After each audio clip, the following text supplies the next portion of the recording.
Good evening. Good evening, good evening, and good evening to you, ladies and gentlemen. Welcome to WeatherBrains episode number 837. This is for the last day of January 2022. And I hope you are alive and well.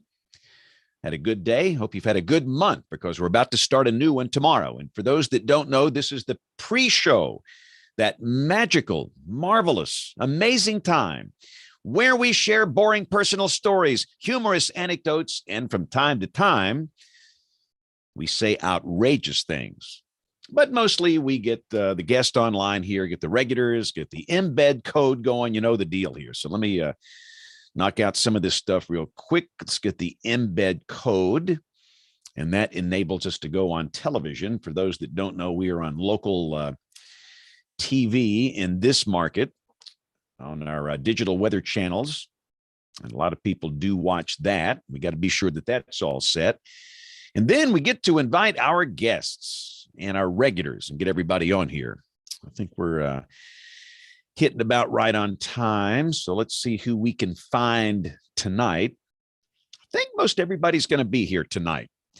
There's a lot of, well, I know that, I take it back. I know that Jen is out. She has some nasty weather to deal with. And for those that don't know, she does radio weather in multiple markets across the country.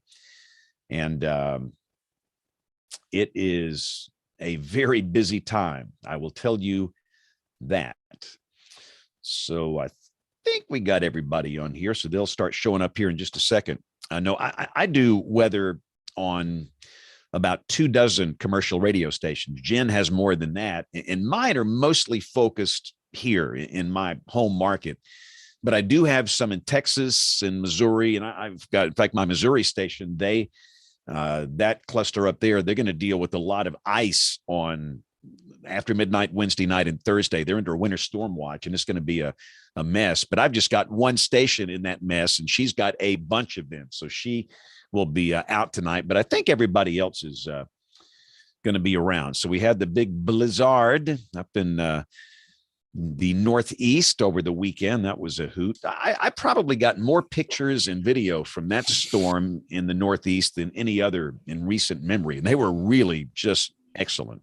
The quality of the video and the timeliness and the still photographs. It was just a great collection of memories from a classic Nor'easter. Were you wishing you were there, James? You know, I would love to be out there with, and of course, all the weather dweebs, the goobs, they got out there in Cape Cod, which is what I would do. That's where I would want to be. I would want to be on the Cape and enjoy it from the vantage point, assuming that you've got, nice warm fire and some food and things like that. The one thing, Ed Piotrowski went up there. I don't know if y'all know Ed. Ed is in Myrtle Beach.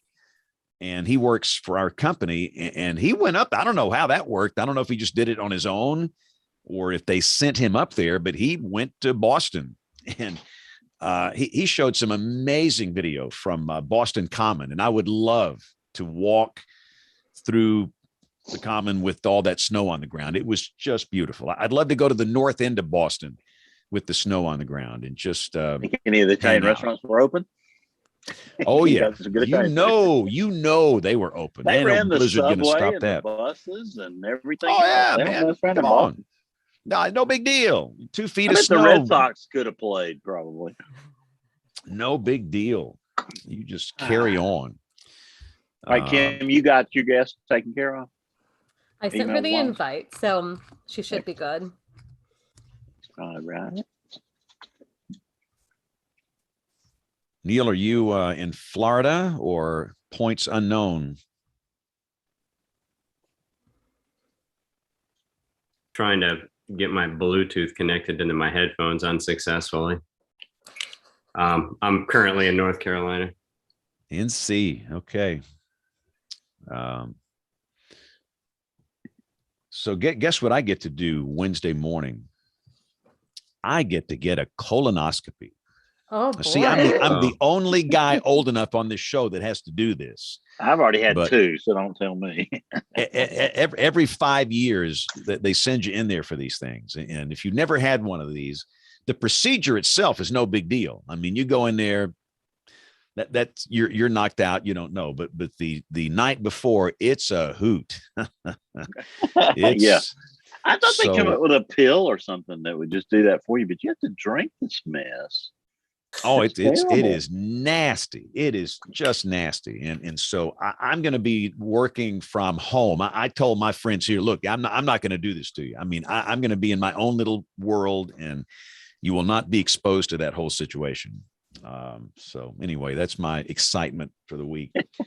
but I do think, on a serious note, everybody, if you've been told to get one, go get one, because a lot of men and women have died of colon cancer, colorectal cancer, and that's really the only way to detect it. If they can get in there, detect it early, knock it out, you'll be okay. But it is harsh of a little inconvenience as it is, it's really worth it. So on a more serious note, I would encourage everybody to do that. I think they want people to start doing it at 55 or 50 now, something like that. 50 So is right. 50. And didn't Howard Hessman pass away with complications from colon surgery? I think weekend. so. Yeah. Yeah. WKRP in Johnny Cincinnati. Fever. I think the Bengals ought to put WKRP on their jerseys for the Super Bowl. I mean, I think that would be too cool to honor him. Not that they will, but our son drove from Nashville to Kansas City to watch that game. He's the biggest Bengals fan on the planet. And, I said, oh, man, they're going to get blown out up there. Well, what do I know? That shows you why we don't do football brains here on this show. But he had the greatest time. And it just sounded like something I would do when I was his age, very young, free, nothing else going on. It's just awesome. All right. Are we all here? Is the gang all here? I think so. Can everybody hear? Everybody's good? Okay, here. awesome. Can we hear you, Camden? Yeah. I don't see Aubrey's video. I turned it off so I could finish my dinner, Oh, but I am here. that's a great show title, but we can't use that because it's in the pre-show. I turned it off so I could eat my dinner. All right. So welcome to our television audience. It's the top of the hour, and that means we can get started. It's Monday night. Down here for the TV folks, we have no weather issues. So let's get rolling here. Let's hit track number 1 and track number 2. And here we go in 5, 4, 3, 2, 1. Join the American Meteorological Society by becoming a member of the band. The AMS Weather Band is a global community of weather enthusiasts dedicated to learning and sharing their love of science. Visit amsweatherband.org to learn more and join the band today. This, ladies and gentlemen, is WeatherBrains. WeatherBrains episode number 837, the 31st of January, 2022.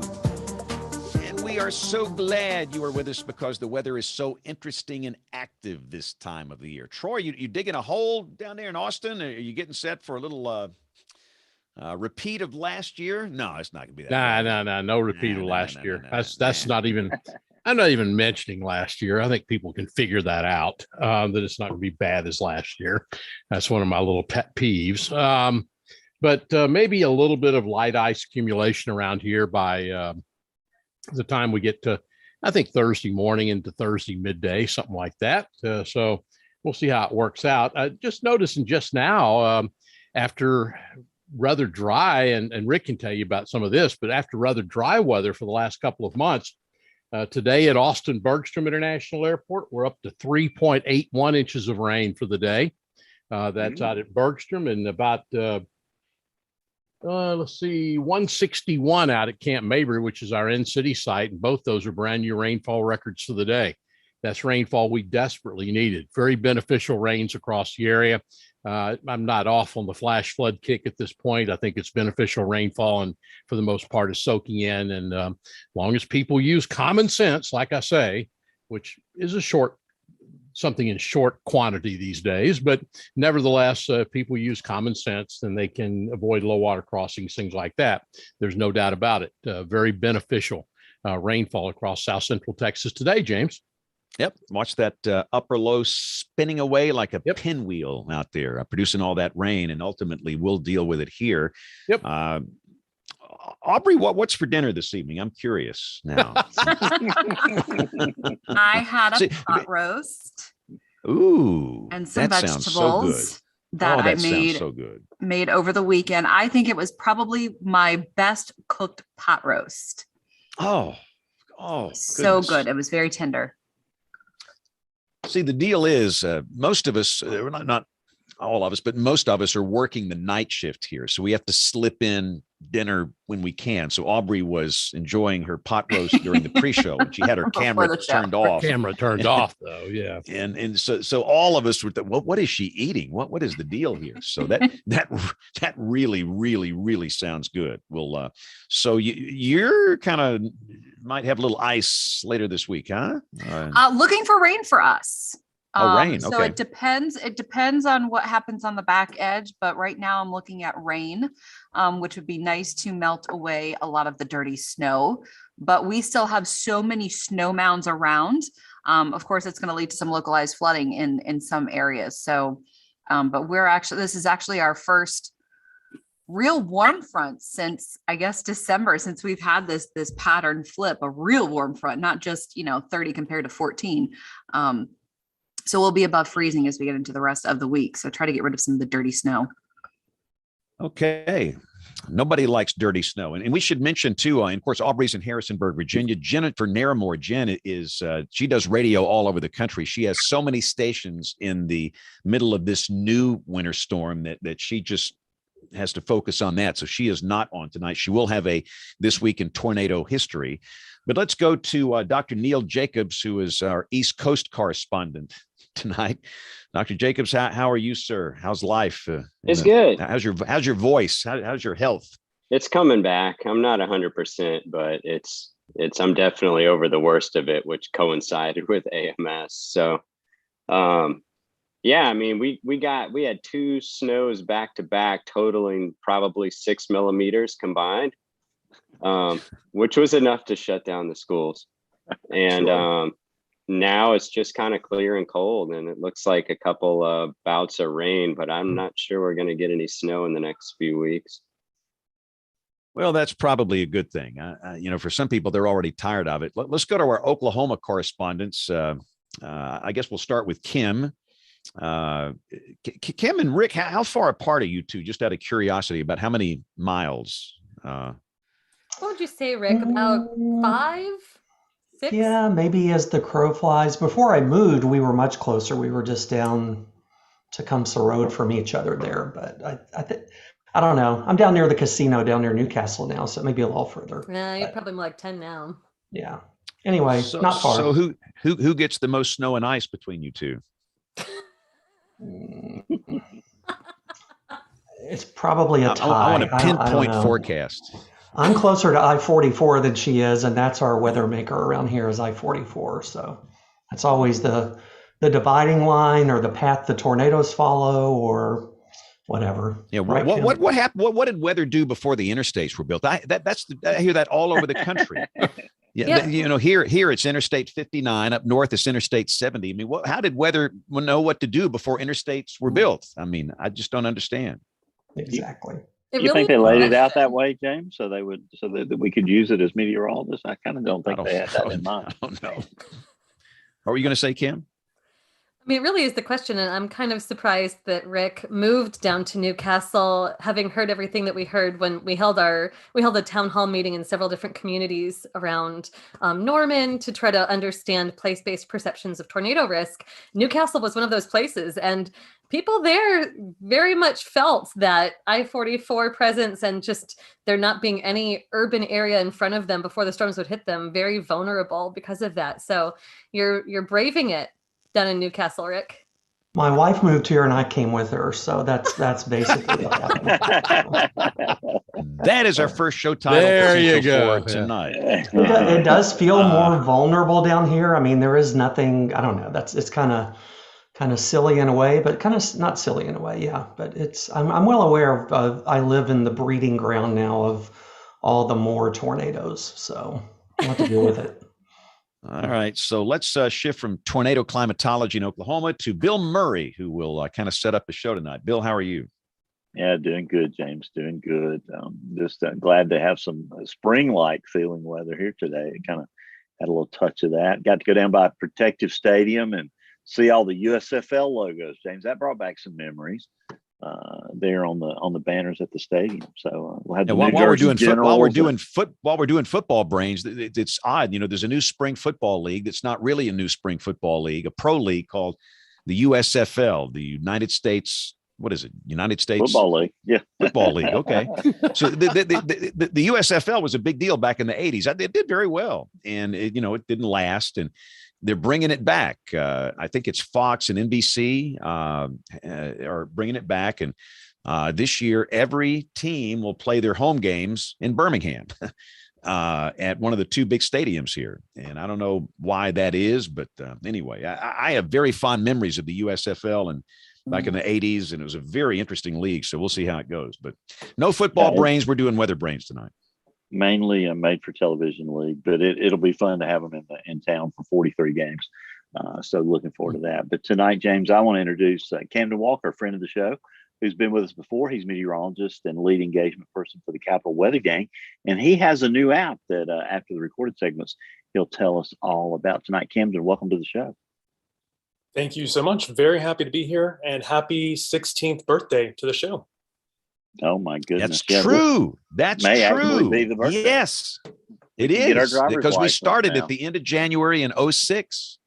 Wow. That's amazing. So anyway, well, we're glad to celebrate that anniversary. Thank you for reminding us of it, Camden. And I'm going to deputize you now as a panelist, because we've got a really interesting show tonight with a great guest weather brain that Dr. Kim Cloko-McClain will introduce us to. Absolutely. I'm so delighted to have the opportunity to introduce you to Dr. Lori Peak. She is a professor of sociology at UC Boulder and also the director of the Natural Hazards Center. If you're not familiar with that center, we're going to talk a little bit more about it in just a minute. But before we get into that, Lori, I have to give a little bit of background so you all know just how wonderful and amazing this woman is. In addition to being the professor and director of that center, she's a principal investigator for the NSF-funded Converge facility, a facility dedicated to improving research coordination and advancing the ethical conduct and scientific rigor of disaster research. She also leads the NSF-supported Social Science Extreme Events Research, or SEER, and Interdisciplinary Science and Engineering Extreme Events Research, or ICEER networks. And a co-PI for the NSF includes Minority Surge Capacity and Disasters Project, board member for the William A. Anderson Fund, and she works with the National Academy's Resilience Roundtable, and does so many other things. This woman, I think it's incredible that she finds the time in her day to sleep, but she's, in addition to all of that, just one of my personal life heroes and someone I look up to very much. So with all of that said, Dr. Lori Peak, welcome to the show. Thank you so much for that beautiful introduction, Kim, and thanks for having me. It's really an honor to be here with all of you. So we are really interested in learning a little bit more about this center, because I don't think everyone in our audience necessarily knows about the Natural Hazards Center. They may be familiar with social science, and there are a lot of people in our field who are very interested in this intersection of social science and natural hazards, and they might think that it's something that just happened, maybe starting about 10 years ago, but you work at a center that has been providing scholarship and integrating scholars with practitioners for 50 years. And it's a rich academic tradition that was, sort of started by hazards geographers and disaster sociologists. And we're just really interested, I think, to hear from you. What can you tell us about your center? Who works there and what do you do? Yeah, absolutely. And thank you for asking about the Natural Hazard Center. I know a lot of times on this show that really questions about the intersection of weather and social science come to the fore in a lot of the really interesting conversations that you have. And so the Natural Hazard Center was established in 1976 here at the University of Colorado Boulder.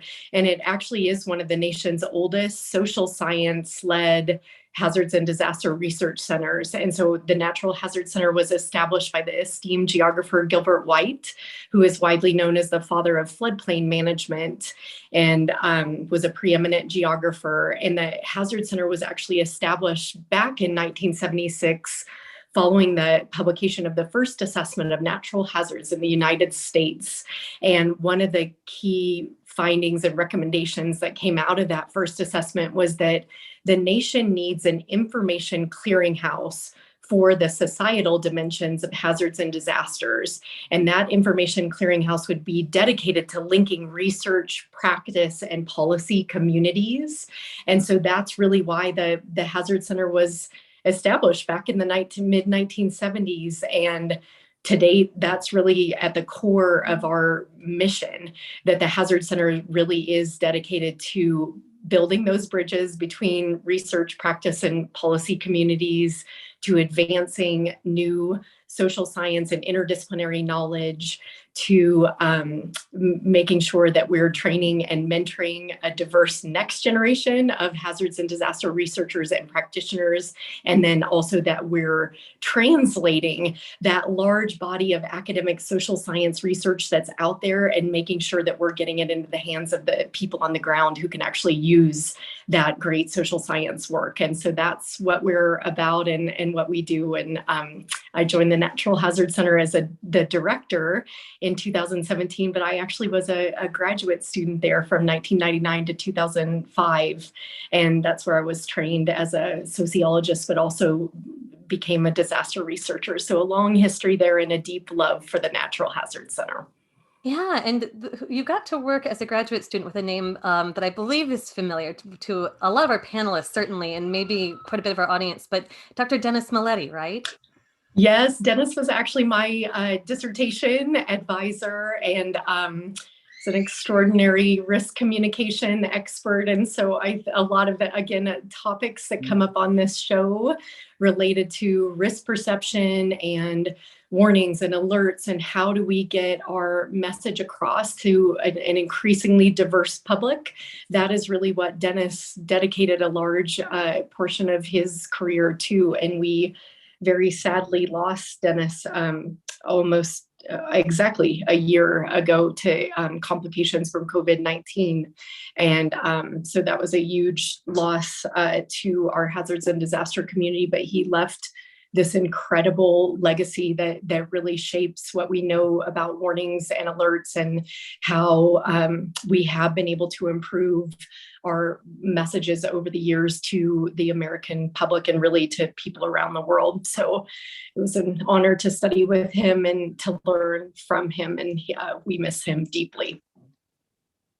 I'm sure you do. He was a giant in the field, and anyone who had the opportunity to learn from him, to listen to him, was very touched by what he had to offer. And certainly the work that was done over those decades at the Natural Hazard Center, including him and then you, that work was very influential for me. So a lot of the social scientists that you see in our field, who are very visible in sort of the weather social science sphere, are the ideas that we carry forward, very much were shaped by this very important center and the researchers who were there.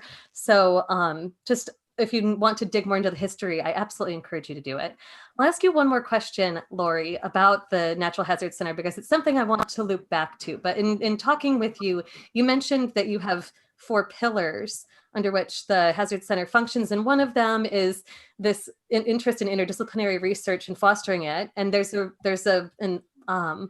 integrative opportunity you and I have been collaborating on that falls sort of under one of those pillars. So we'll come back to that in a bit. But I was wondering if you'd like to tell us a little bit about that, and then we'll talk a little bit about more of the research topics that you get into that I think our listeners will really connect with. Yeah, absolutely. And so, Kim, is this a good time to talk about our collaboration with the tornado ready quick response research? Would that be a good time to talk about that? Let's do it.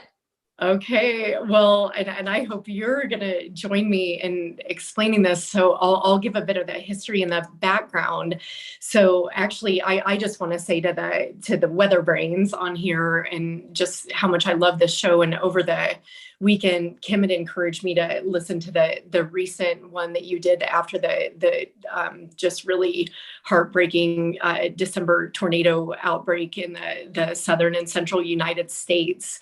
And I was just really, really moved by that show and really your conversation about the emotional impacts of the work that you all do. And so I'm actually going to put a pin in that because that's something that we've actually been working on in terms of some trainings that we have been doing through the Converge facility, particularly as one of our major projects at the Hazard Center. So I wanted to pick up on that thread from that show, but also I was really moved by what you were talking about that balance of the need to go in after a disaster and to collect perishable data, but then also the ethical imperative that we have to do no harm as researchers and practitioners and to not interfere with the response. But sometimes the data that we're gathering can truly be life-saving. And so what is that balance? And so again, I want to say how moved I was by that entire conversation during that show. And so this comes back to Kim's question about one of our long-standing programs at the Natural Hazard Center is actually this quick response research program that the Hazard Center, with the support of the National Science Foundation, has actually administered since 1986.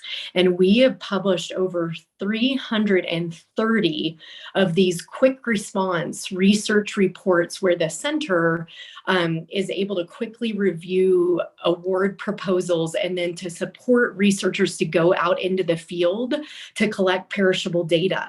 And so again, since 1986, we've supported researchers to go out and study, collect perishable data after tornadoes, after hurricanes, earthquakes, and other extreme events.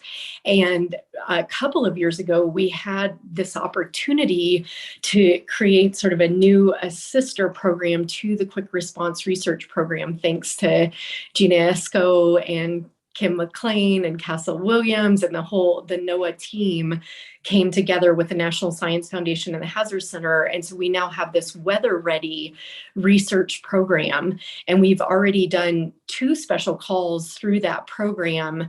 And just, I don't even know what the right word is. It just so happened that we were getting ready to release the 3rd special call in partnership with NOAA for this weather ready research program that was going to be focused on tornado research. And we were going to release that at the end of December 2021, but then the tornadoes happened. And so we came together and said, can we accelerate the release of this program? And so right now what we're doing is we're funding researchers to use a common survey instrument that I hope Kim's going to talk about in a minute, that they can then deploy the survey instrument across multiple tornado events so that we can collect and publish a common data set on some of the social impacts of risk communication and so forth related to tornado response. And so this is something in the hazards and disaster field that people have been calling for a very long time, of wanting to have comparable data across multiple tornado events or other disaster events. And now that NOAA has developed this survey and has supported this program, we have the chance to make this possible in the social science community. And so I just really want to acknowledge Kim and Gina and Castle's leadership with this. And Kim, I don't know if there's something else you'd add to that to really help the audience understand maybe more about what's in the survey and what we really hope is going to come out of sharing this data more widely.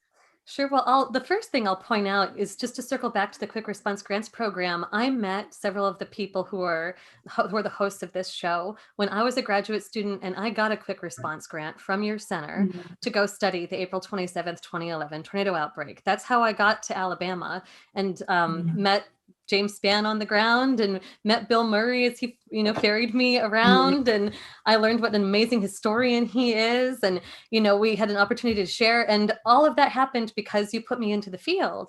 And so years later, it's very edifying to me to be able to build on with your program. And I collaborated with a number of researchers who also have done field work after tornado events. We created that common protocol. And I think this is something meteorologists, we often take for granted, that we have shared instruments that you can put all over the world and get similar, comparable kinds of atmospheric data, and you know how to quality control it, you know what it's telling you. And in the social sciences, we've never had that for disasters. We just don't have, if you don't have common measures, then it's really hard to compare apples to apples. Well, what did this group do after this earthquake and after that earthquake? And, if people go in with different research agendas and they then study different kinds of things. And we needed to have a common protocol. And the advantage to ours is we got it federally approved. So weather service forecasters who go into the field, they can deploy and use this too. If they encounter survivors, they can be part of the hands and feet of this effort.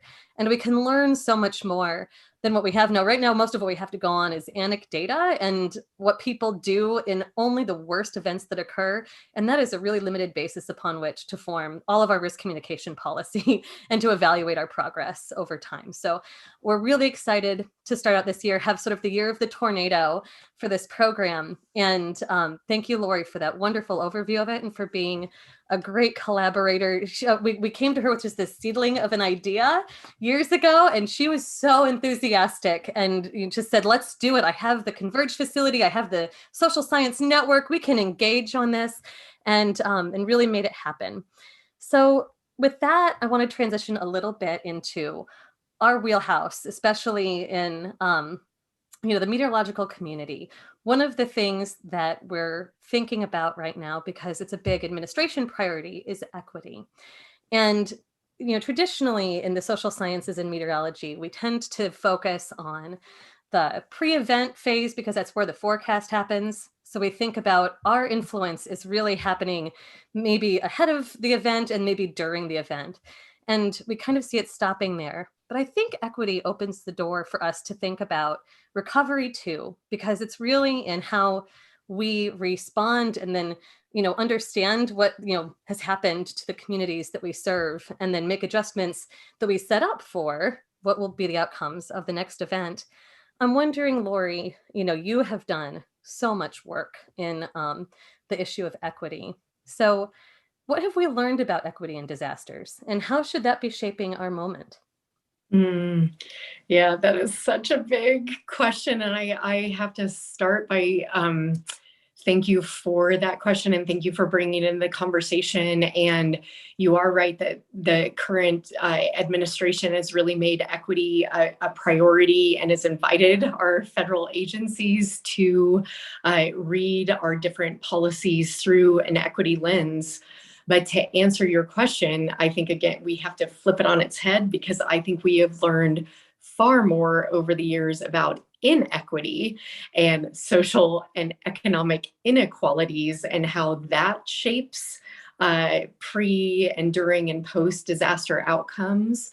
And so we have this large and robust body of social science knowledge that really, since the 1970s, there was this really influential paper that was published that essentially challenged the notion of the natural disaster.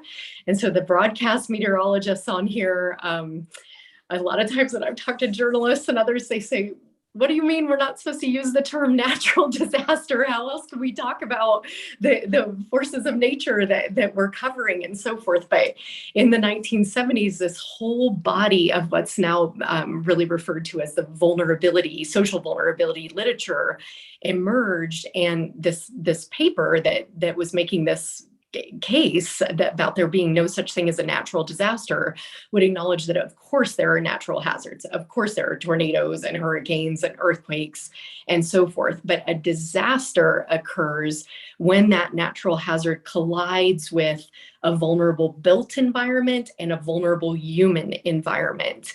And so that really taking off in the 1970s, 80s, 90s, and into this century, there are just really our library at the Head Natural Hazard Center, there are just bookcases that are full of journal articles and books and so forth that have been written that really reveal the inequities of disaster, and how one of the big arguments that we oftentimes make in the social sciences is that what disasters do and why sociologists have been interested in them for so long is because they essentially strip away the veil that oftentimes obscures the workings of our society. And it's during those moments of crisis when we can actually see our society most clearly.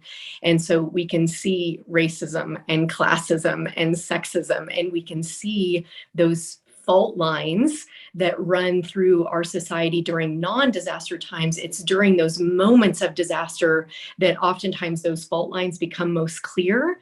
But then to your point, Kim, it's also sometimes during that post-disaster phase that those fault lines actually open up further. And that's one of the big recent findings of really rigorous social science research, has actually shown that disasters can actually deepen pre-existing inequalities. And so people actually may fall deeper into poverty in the aftermath of disaster, that recovery programs, even if they're well-intentioned, they may actually end up exacerbating pre-existing social and economic inequalities. And so that's right now, I think, the moment that we're in. People are trying to figure out, again, even well-intentioned policies, are they actually having the intended consequence, or are they having unintended consequences for the people who are living in harm's way?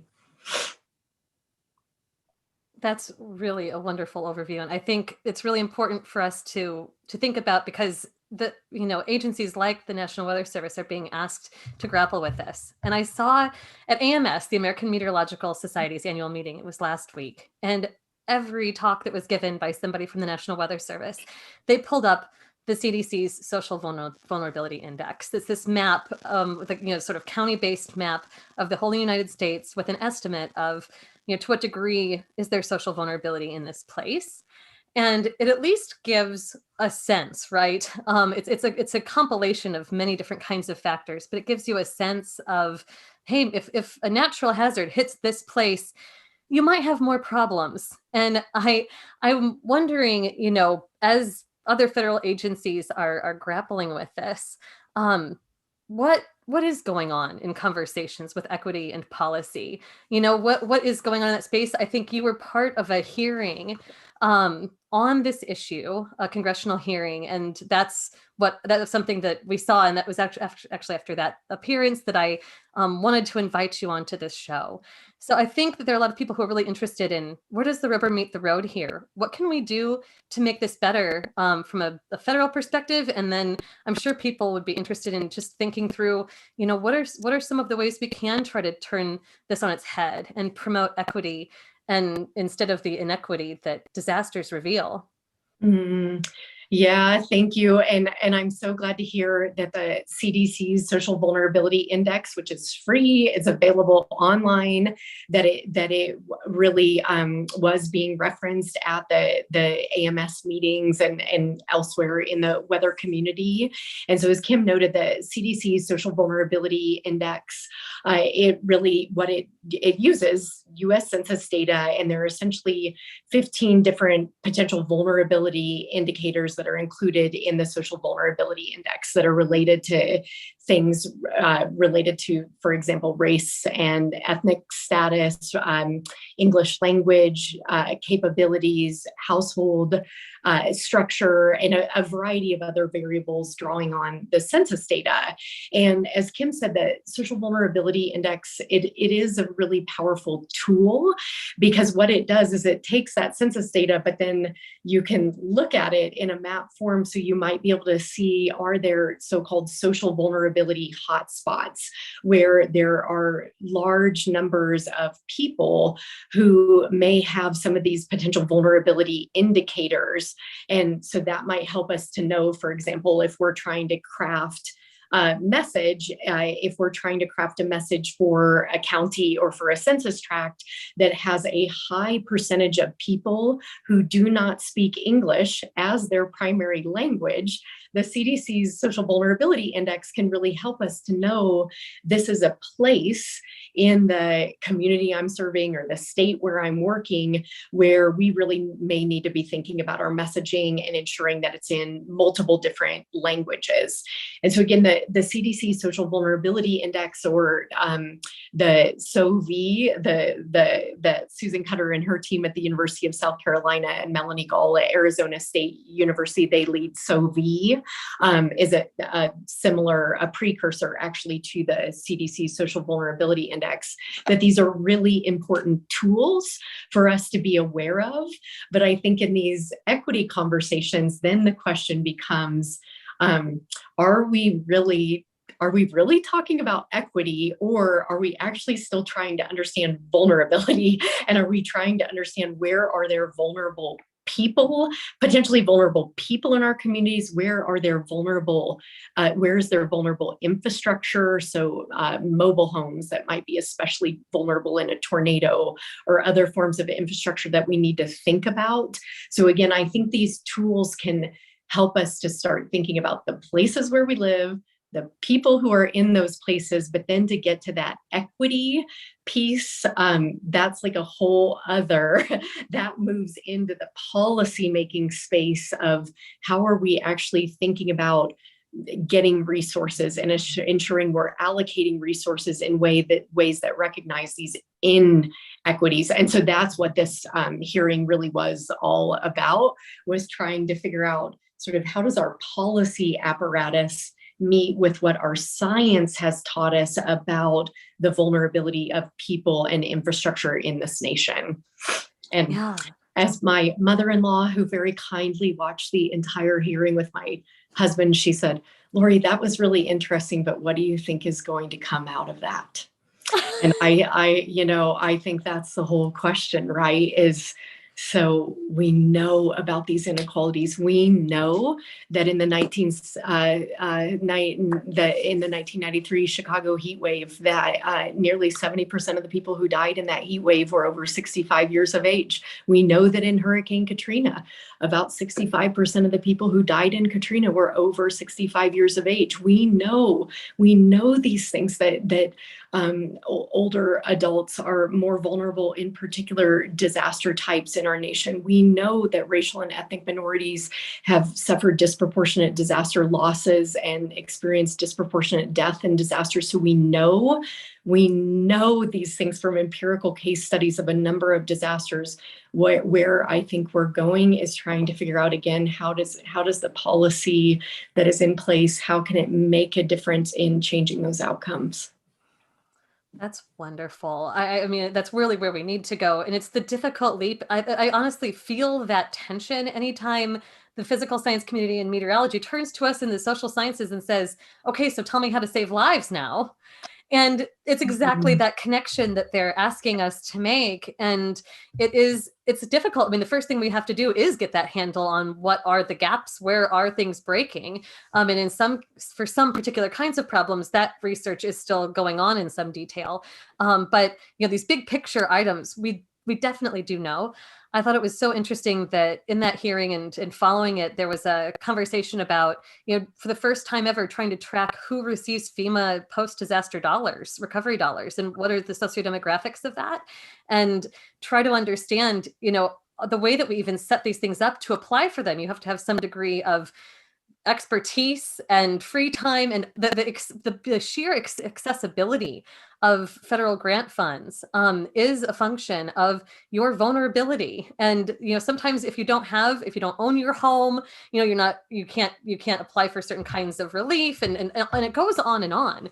So in some sense, we're just reckoning with some of the infrastructure we've set up advantages the already advantaged. It was kind of designed that way, whether implicitly or explicitly. In meteorology, there have been some really interesting conversations looking at the National Weather Service and how we're organized, and including even where radars are sited. And you can see this very apparent in the Southeast. If you map the CWA boundaries and the racial makeup of the Southeast, you will see who is closer to the radar and who is farther from it very, very clearly. And the places where we get a lot of people who are dying in tornado events in, Alabama, for example, are in places where there are, really notable everything from information gaps to resource gaps. And so it just all compounds. So I think that this is all a really interesting thing to think about. And those are things we can try to address, but they're big structural things. But I want to talk a little bit more now, bring this down to some specific vulnerable populations, because this is really where you have your personal research interest. And I think a really interesting population that you study is one that not a lot of people think about, but it's children. And you began this area of study with Hurricane Katrina. At least this was your landmark study, and earned you an award by the American Sociological Association when you were, I think it was a graduate student award, early career award, very early in your career. You were a shining star very early for this amazing work. So can you tell us a little bit about children in disasters? Why do you study them, and what have you found? Yeah, absolutely. And thank you for that. And I'll answer that in a second. And I wanted to give a tip of the hat to just other researchers who've studied vulnerable populations in disaster, and what a difference I think it has made in terms of the weather community. And so I'm thinking about one of the classic studies that I think was done way back in the 1980s by Ben Aguirre, who's a researcher at the Disaster Research Center at the University of Delaware. And one of his studies was looking at why certain people perished in a tornado disaster in Zaragoza, Texas. And a disproportionately Latino population was impacted in that disaster. And one of the findings from that study was that the warnings were only issued in the English language, and they were only issued through sort of a mainstream television audience, and they weren't reaching a Spanish-speaking audience. And so I think that's like a concrete example of where research really has helped move into action in terms of how we do warnings and how we think about the language that we use in warnings and so forth. And so stretching back decades, and just again, so thankful to have a chance to talk about this tonight, and very thankful to have a chance to talk about my research with kids in disaster. And so, as Kim mentioned, Alice Fothergill and I, who is a fellow sociologist, after Katrina happened, we actually launched what we think is the longest term ethnographic study of children in the aftermath of a disaster. We followed a sample of children who lived in New Orleans at the time of Katrina. Many of them were permanently displaced from New Orleans. Some of them returned after, but we followed these children for nearly a decade after the storm.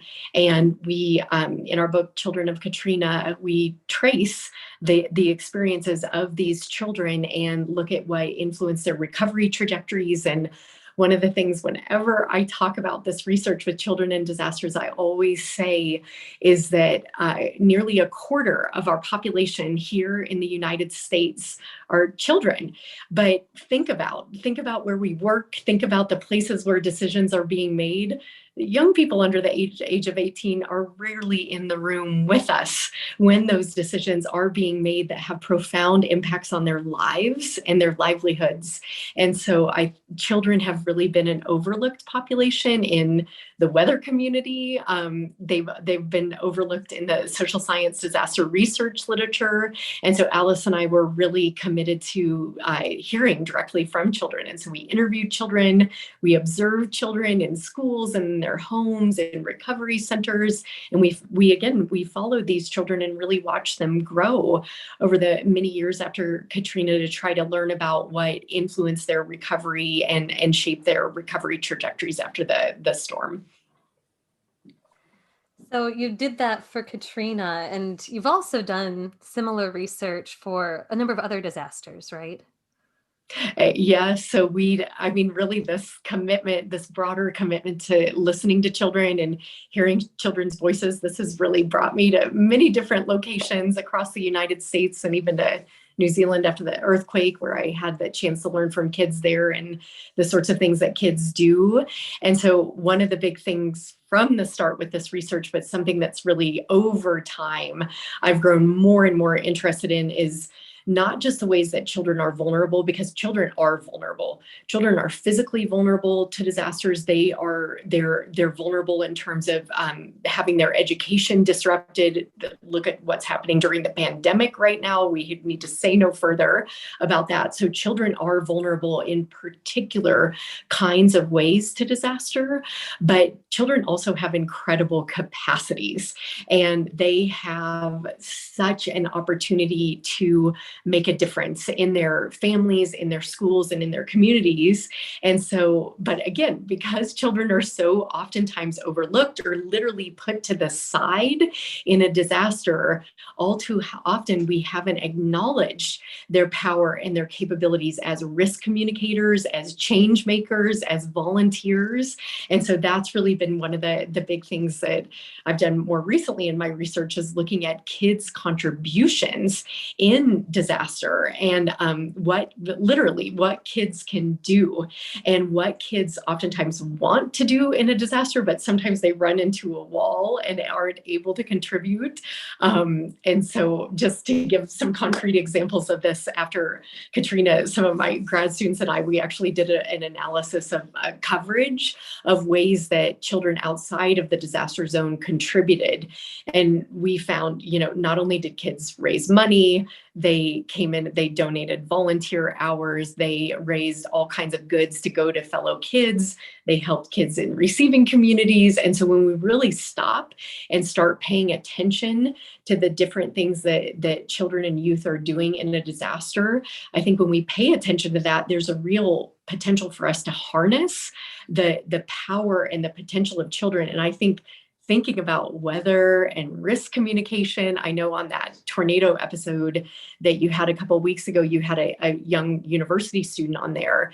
I think about how kids are using social media, how kids are able to communicate in particular kinds of ways. I think that we have a lot to learn from kids, and we have such a big opportunity as children are coming of age in this ever more turbulent world. There is no sort of hiding the number of disasters that are unfolding in their lives. And so this is a real opportunity to try to listen to kids, to learn from kids, but also to involve them in age-appropriate ways in the work that we do, because they do have a lot of questions about disaster, and they oftentimes have a strong desire to help, but we as adults don't always have ways to integrate kids into what it is that we do. So whenever I talk to emergency managers and others, I always sort of say, is there a way in your leadership role and what you do in your community, where is this place that children or youth might be able to contribute or might be able to be a part of the educational work that you do in emergency management? And it's really inspiring to see some of the things that have come out of some of these newer initiatives that really are engaging kids in deeper ways. I think it'd be lovely to learn a little bit more about that. I think with children and disasters in the weather world, one of the only examples I can really think of where children were involved, but it was this positive framing you're talking about. It was about their, their agency in disasters. There was an observation made after the May 3rd, 1999 tornado in Oklahoma City and more, that there weren't, like, the houses that had children in them, nobody died. Sorry, no children died. And the work that was done afterward had sort of assessed that children had learned in school, like, what they were supposed to do and where they were supposed to go, and were recognized as being this agent working within their family group as someone who was compelling people and being part of that shepherding process. And in that way, you can easily see that children have that agency.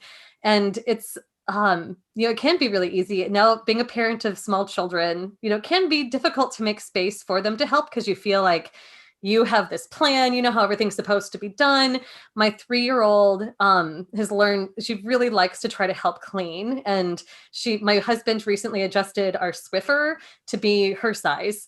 So now when my 1-year-old is done eating, and by eating, I mean just throwing food randomly around the kitchen, she takes that little Swiffer and she just loves trying to help.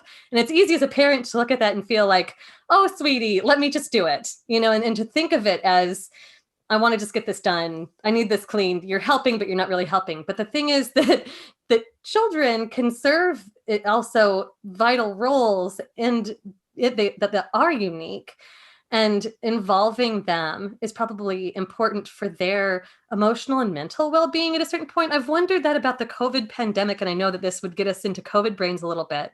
But I know that there are some panelists here who have all wondered about the impact this is all having on children. Mm-hmm. I'm just wondering if you can talk to us a little bit about what you see happening there. What do you see happening in children's worlds? And are there ways to more positively involve them rather than focusing so much on regulating them and exposure? I mean, that's really where it is. And it's shutting down so many facets of their lives. How else can we think about what's going on in their lives and the opportunities that can be afforded to them? Yeah, absolutely. In that Swiffer example, I saw Neil smiling at that, and we talk about access and equity and access. And so you got to shorten the Swiffer if the kid's going to be involved. And so a couple of things I want to say about that. One, because it's such a good question you posed. So one, I want to give an example. There was a really great study that came out after Hurricane Katrina, study with children and youth in New Orleans East who were Vietnamese children and youth. And one of the things this study found was not only did those children and youth play a key risk communication role, and so when the dire warnings came out that were literally like, this is a matter of life and death, you must evacuate from Hurricane Katrina, that oftentimes the young second generation Vietnamese American youth were the ones who were translating the risk communication messages for their families. And then in the disaster aftermath, when the complex recovery paperwork kicks in and so forth, it was the youth, the Vietnamese American youth, second generation, who were playing that vital literal translator role to help with that. And so again, when we think about what role children and youth literally may be playing a life-saving role in immigrant families, for example, in terms of interpreting and translating risk communication messages. So I always really think that study was so important and really can help us to think about that role that children and youth can play. I also was going to say, in response to just the capacity question and what have we seen in terms of things that children and youth have done after a disaster, and the more example that you gave, I actually want to take us to another hazard. So I hope that the weather group will forgive me if I take us to a geophysical hazard. But we just finished, I think, the paper on earthquakes, but I think it has very important ramifications for a conversation that I know happens sometimes in the context of the show about what do kids learn at school about weather, and what messages are they getting, but what messages are their parents getting, and when do those two meet in the middle, and when do they diverge? So we just finished a paper on earthquakes, and what are you supposed to do in an earthquake team if an earthquake comes? You're supposed to Dive under a table. Drop, cover, and hold on. That was close. Drop, cover, and hold on is the message. And I heard in one of your December shows, one of your guests said, for a fire, you stop, drop, and roll. What's the equivalent for weather? What are you supposed to do in a tornado? What's your stop, drop, and roll? What's your earthquake, which is the drop, cover, and hold on? And so, but one of the things that we found, we did a study after we went after the 2018 Anchorage, Alaska earthquake and after the 2019 Ridgecrest earthquake sequence. And one of the things we found was a big generation gap. And so children of today, they have essentially been in school, the messaging they're getting is dive under a table, drop, cover, and hold on, Kim. And so they're getting that messaging.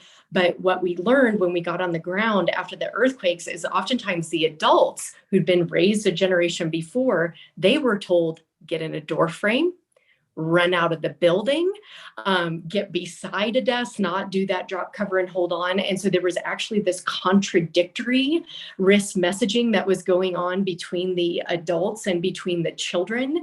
And we actually were able to view video footage of what children did real time during the earthquakes. There's one a video that came out of an Anchorage public school in Alaska. It's been viewed over 8 million times on YouTube because these kids, the shaking started and they all got under their desk and they did the drop, cover, and hold on, and their teacher did it too. And so people oftentimes pointed to these kids and said, look, this is the difference that public education and risk messaging can make in kids' lives.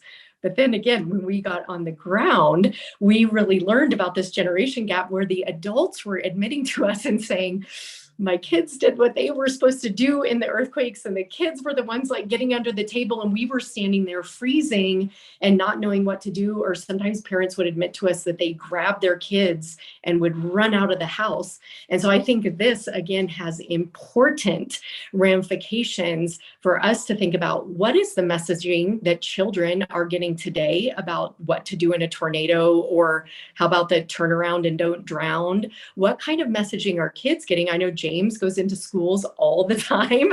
And so what are the kids hearing in schools?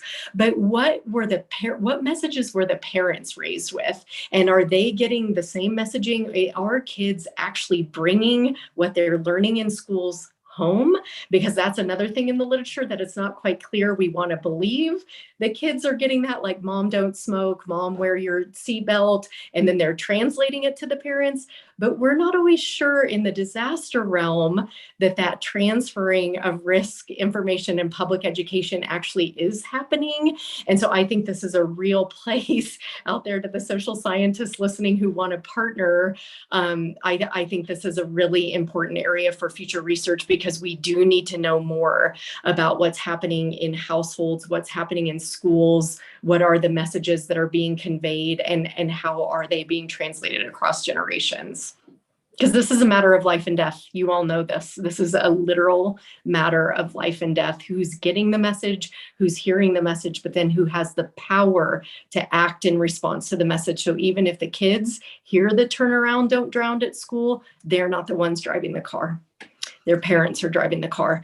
And so this is where we really, really have to make sure that that generation gap that we saw in the earthquakes, we would really like to understand more about, is there a generation gap in terms of the risk communication in the messaging community? And if there is, what can we do to close that gap? Because that's where we can engage in the kind of life-saving activity that I know you all have really, truly dedicated your lives to. Hey, Kim, can I jump in here for a minute? Please do. I'm sorry. This is what I do, children's ministry. For those that don't know, I would be a third grade science teacher if I didn't do this for a living. I mean, these are my people. Third graders are the greatest. I mean, they understand sarcasm. They think I'm funny. You can teach them sixth grade level stuff and they'll learn it, and they don't smell bad yet. Third graders are the greatest. But I've been doing children's ministry on Sundays for 30 years. I've been in a school almost every single day since 1979. I'm on my third generation now. And I can't stress how important that is. this face-to-face contact when you're in there with these kids. People say that all the time. Why do you waste your time like today driving to Gadsden, Alabama to speak with the kids, the whole school at Floyd Elementary School in Gadsden, Alabama? Well, what you do when you see those 300 kids in that school, I can connect with them. And let me chase another rabbit here. Not that many people are really good at reaching kids. And nothing personal here, but most people just suck at it. They're really not good. I mean, it takes a certain gift. Like, for example, I don't teach middle school. I don't teach high school. I love them. I can't teach them, but I understand K through 5. Those are my people. But when you go in there, and if you do it right, I've seen so many pinheads come in here and they can't connect with these kids. They give them some college lecture. They don't want to hear that. They want to laugh. They want it interactive. They want it to flow. They want a ball of energy. But if you can connect with them, they will go home and talk with their parents, and they will really push them to get a weather radio, for example. It's one of the biggest problems we have here. Weather radio use in this state is just a fraction of the population. They really help me with that. They really do. They go tell the mom, respect the polygon. What does that mean? Why do I say these crazy things? Because kids latch onto it, and the kids will lead the parents, and the whole outcome is going to be better if the kids lead the parents, and they typically do. When it comes to pick a place where you're going to shelter, do you have helmets in your tornado safe place for everybody? Do you have a little air horn? Do you have hard sole shoes? All these things we talk about. So I appreciate the conversation, in that what you're saying is very important. We've got to connect with kids. And I would encourage those in the weather enterprise, don't send them some crappy DVD, that's like some Army VD training film or something from 1959. They don't want to hear that. We need to be in person with these kids, look at them in the eyes, and they will latch onto you. I will talk with 45-year-old adults that remember me from 3rd grade.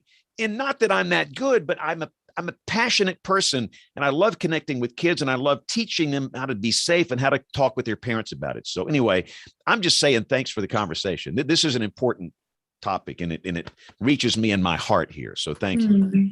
Thank you. And I always think that teachers in all forms, and you are clearly a teacher, that you never know where your influence ends. And that is the most beautiful thing, that you have touched thousands and thousands of kids' lives through all of the school visits, probably tens and tens of thousands of kids over the years, but then who have they helped spread that message to? And that is the rock thrown in the pond and the ripples flowing out. And that's a beautiful thing. So thank you.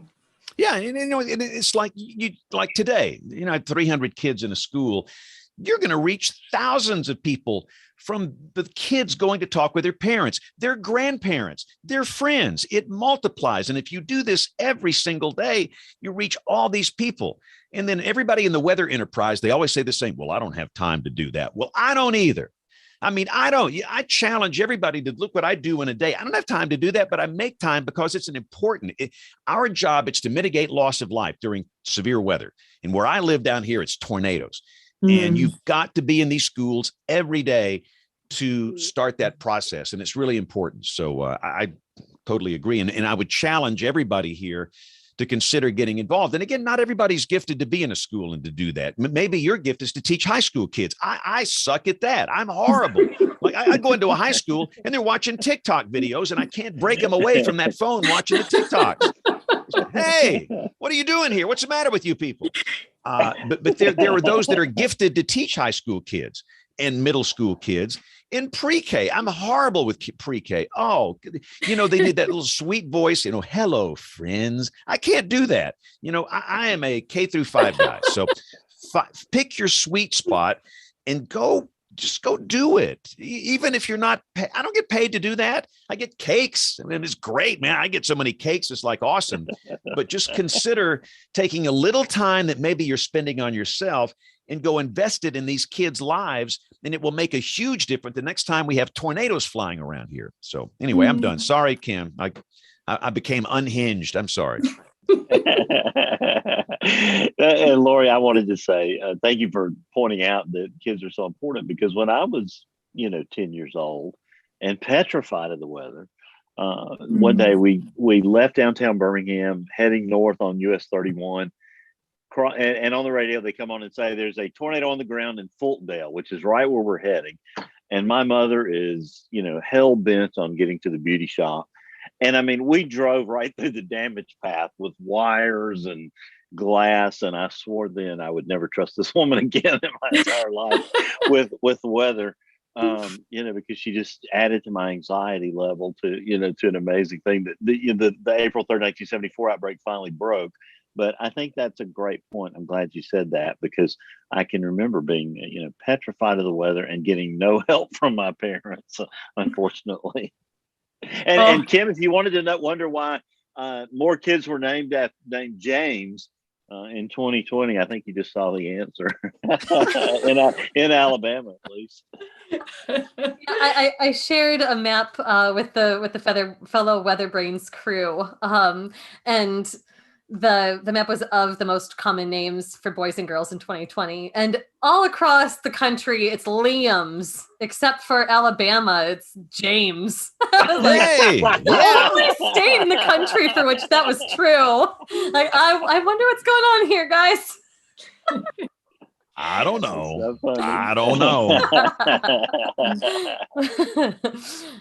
But and in the chat, I'd also prodded Rick a little bit on this, and I know Rick has done a lot of thinking on a lot of different populations in the state that he's serving. He does a lot of school visits too, and one of the things that I thought about was the May 31st, 2013 combo tornado flash flood event. That was the day of the El Reno tornado, but more people died in the flooding, and a lot of the people who perished were characterized as immigrant populations, and it was especially, there were families with children, and I just couldn't help but wonder, listening to you, Lori, if what we need to be thinking about when we do some of our message campaigns and think about designing messages that people can understand and are actionable, especially if we're interested in targeting our immigrant communities, we have to make sure that it's something children can understand. And Rick, I don't know if you have any reflections on that. It was a complicated event, but with children involved, you just have to very complicated. And there were actually children made up a large number of the fatalities. Unfortunately, there were two groups of people that actually abandoned their homes or apartments, wherever they were, to shelter from the tornado in drainage ditches and culverts. Ended up their homes, apartments were never touched, but there were 7 people in one family and 5 people in another. And in the family with 7 people, there was an 8-year-old, a 7-year-old, and 2 4-year-olds, along with 3 adults. And the other family had 2 3-year-olds and a 4-year-old. So there were kids in those groups, which is obviously very tragic. But you have to wonder, they may be the translators. I mean, so did they know? Did the children know? Did the children have any way to help guide the parents in their decisions? And it's really interesting to think about. Kind of off topic from that, but kind of related. I ran into a real life example of this the other day. I was in Walgreens picking up a prescription. I went inside rarely. I usually go to the drive-through, but as I'm in line, there's an 8-9-year-old boy there that's at the counter with his dad, and they have an appointment to get COVID vaccines. The dad speaks absolutely no English, so the little boy is translating everything. The person behind the counter says, "Do you have insurance?" And he turns to his father and asks. So he was the voice. He was the voice and the spokesperson and the interpreter for his dad. And that same kind of thing is going on when it comes to weather. After May 31st, 2013, we became even more acutely aware of the high number of the non-English speaking population, the Spanish speaking population, and their limited sources of weather information. Everything that they're getting is basically interpreted by someone else or translated by someone else. And it's such a complicated situation, but you have to imagine that kids play a role in that. But what types of information are those kids getting in school, and what are they learning? I mean, you really can't start too early, as James was talking about, with educating people, because these messages stick in your head. And you're talking about stop, drop, and roll and those things. Our version of that is get in, get down, and cover up. It's not 3 words, but it's the best we could do. So I think it's pretty great, and really thank you for sharing that. And it's such an important reminder of just how diverse our nation is, how rapidly changing our communities are. Just when you look at demographic change in communities across the United States, and the Southern United States has experienced some of the most rapid demographic change. And so really this thinking about the role that children and youth are playing as risk communicators and risk messengers, but then also questioning, right, where is the information coming from? Is it a trusted and credible source, and so forth? I think these are all just spot on. The questions and examples that you're raising are crucial. Well, Lori, it's so interesting as a social scientist. I mean, I can think of absolutely zero studies in sort of the weather social science space that even consider children as a population, because we tend to try to get that low impact, low risk behavioral research things so we can get through our institutional review board protocol, review faster. And if you don't study children, if you don't study vulnerable populations writ large, so if you don't study prisoners, if you don't study, children, then it's easier to review you quickly, especially if you want to do something where you're getting into the field faster. And so I've never included children in my sample, but I think back on, Rick, when we did those tornado town halls with Randy, we heard some of our most interesting anecdotes, actually, some most informative things about what was going on in the community from the children who attended with their parents. And they weren't, technically research subjects, but, it was through children that we learned that some of the myths we were concerned about were being taught in school. And, disinformation actually promulgated. We had no idea, but that's one of the ways that was getting socialized. But the children, they talked about some of the great things that they learned, but they also talked about some of these, strange things that were being passed along in our education system that we had no idea about in a town of hundreds of meteorologists. It's crazy the disconnect that goes on there. But Lori, with these studies, when you talk about children being not considered, I mean, it's explicit. So if we're thinking about, trying to design messaging strategies to reach, for example, non-native English speakers, we should really actually be trying to study messaging to children to be sure that they understand what we're trying to say, right? Yeah, absolutely. And I would take it a step further and say, could children and youth be involved in co-designing? We know that the best risk messages, they're not created from up on high and from out in yonder, that they are created within the community, by the community, for the community, with the community. And so the same goes for kids. But as Kim's getting at, if you're going to study children and youth, there are added layers in terms of the research process. So for example, whenever I've done research with children in communities, there's always a double consent process where I always have to get consent from their parents first. And or from school leadership and parents. So sometimes there's a triple layering, and then you have to get consent from the children and youth. And so there are added layers of protections from ethics boards in universities before you're able to do research with children and youth. But once you're able to go through that process and do the work ethically and within institutional boundaries, then exactly as Kim's saying, you can just learn so much. And I know Neil has some questions. I'll just say quickly that after the Joplin tornado, we did some research with kids related to recovery and the rebuild in Joplin. And one of the things, Joplin, rightfully so, is oftentimes held up as this kind of model community in terms of how the recovery went. And when we went in and interviewed children and youth, they definitely echo, how grateful they were that the schools reopened and how the rebuild went. But one of the things that they said was how often they were just left out, oftentimes, of those conversations after the tornado. And so some of the kid-friendly spaces were the last to be rebuilt because they're not critical infrastructure. They're not where our focus is.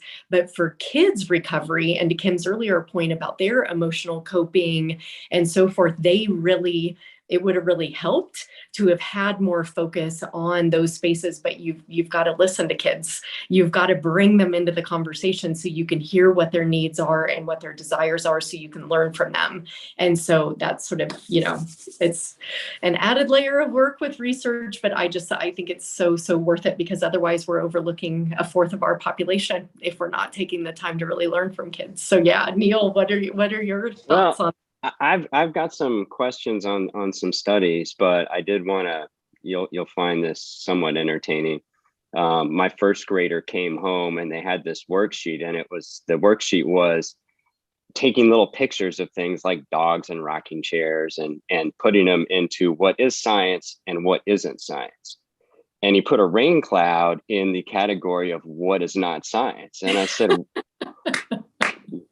why is weather not science? And he goes, well, because science is always right and your forecasts aren't always right.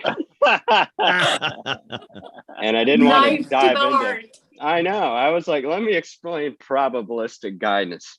But, actually, this isn't my field at all, but I'm fascinated by it because as a weather model person, I always thought if we can improve the skill of the forecast, we can save more lives. And I think the forecast skill has gotten to the point where the social science aspect of it is probably the weak link in the chain.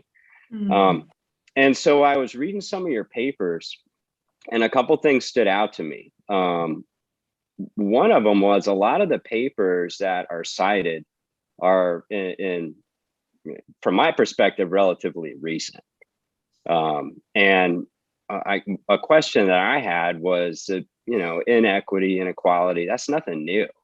Why is it just relatively recent that this area is gaining a lot of visibility? That's a good question. So, I think some of it, the vulnerability literature definitely stretches back to the 1970s, 80s, 90s is when this really started taking off.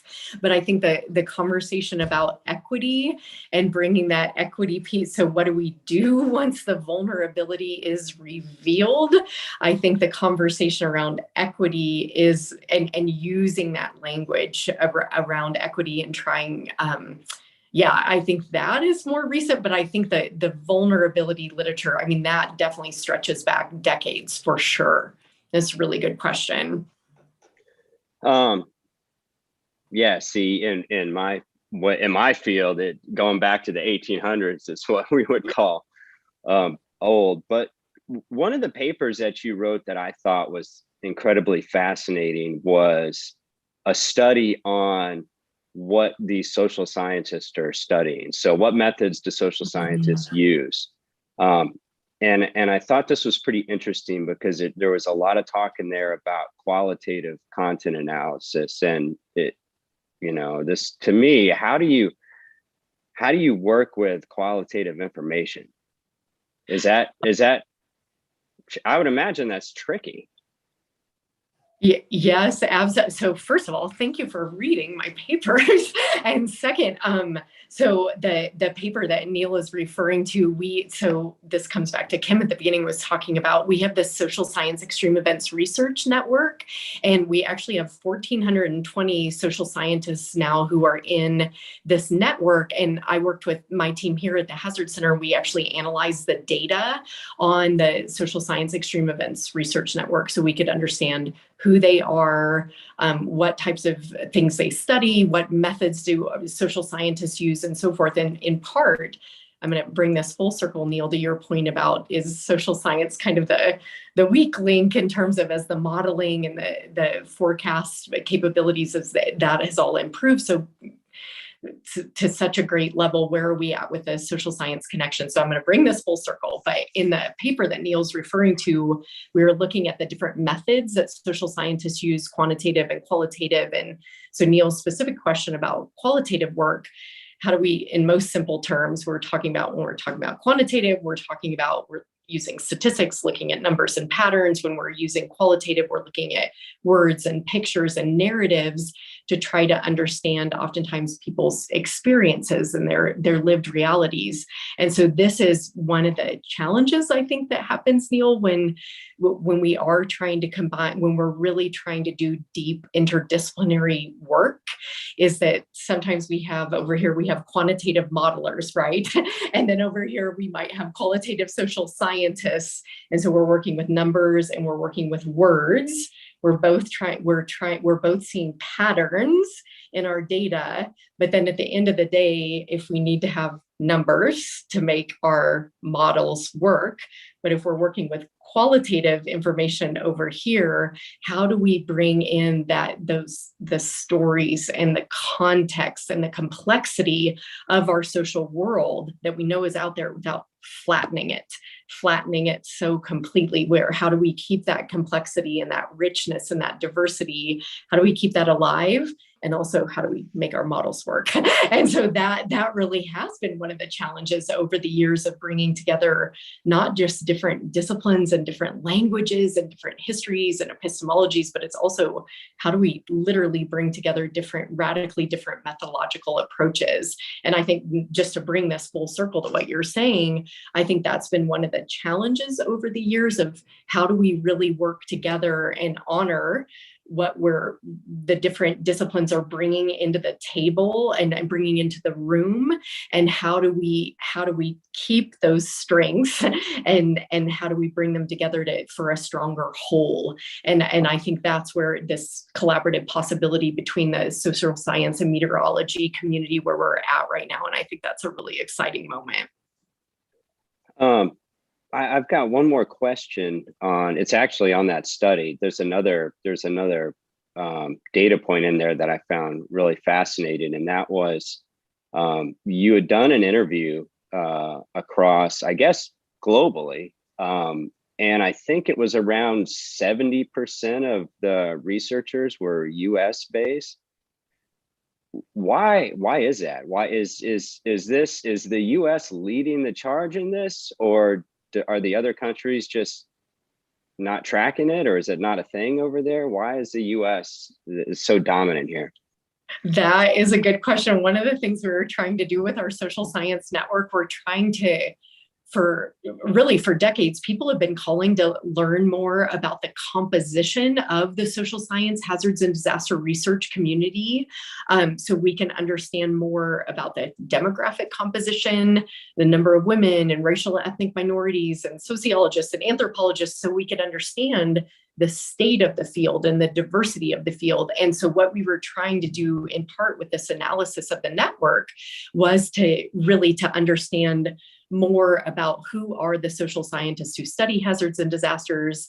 And as Neil picked up on right now in our social science network, it is overwhelmingly about 70% of the network is located here in the United States. And we think there are a number of explanations for that. One, that our SEER survey is in English. And so right now we're picking up on people who can fill out the network survey in English. We are located in the United States, and that's where our networks are strongest. And so undoubtedly we're sort of reaching our national network first, and then sort of reaching out globally. So I think some of it has to do with our own network. But I do think that US has a particularly strong and robust hazards and disaster research community. We've also mapped the location of academic hazards and disaster research centers, and about 40% of all the centers that we've been able to find globally are located here in the United States. And so while the US makes about 4% of the whole global population, we have invested in profound ways in this country in hazards and disaster research at universities, but also through our federal agencies. And I think you can really see that in some of the mapping and some of the census work we've done around academic centers in the social science community. So by no means are we claiming that our census is complete of the social science community or of these academic hazards and disaster research centers, but I do think that it's not a stretch to say that the federal investments that have been made in the academic and federal workforce for the weather community, for the social science, hazards, and disaster research community, that it has made a difference. It has made a real difference in terms of creating generations of researchers who really have been able to work together across these divides to really make a difference. Yeah, thank you. That's a great set of questions, especially since Neil told me earlier that he was going to come on here without having any prep. So if that's what Neil's not prep is like, it's pretty great. With that, I'm going to pivot over to our guest weather brain, because Camden has put into chat, he has a couple of other questions he'd like to dig into some other aspects of your work. So Camden, take it away. Yes. I'm curious about your past. I think your future is really cool. I'm curious, when weather first intersected your sociology, did you have an aha moment like many meteorologists did with weather? And then I guess when you're getting appointed soon and confirmed by the Senate, which seems nerve-wracking for the National Institutes of Building Sciences, are you going to be able to help with weather vulnerability and building code? Oh, thank you. So I'll start with the latter part. So I actually am pleased to report that I was approved by the U.S. Senate and last fall, and so I was appointed by President Biden following the approval of the U.S. Senate, to serve on the board of the National Institute of Building Sciences. And so I actually just was appointed to the board this last fall and just participated in my first board meeting virtually.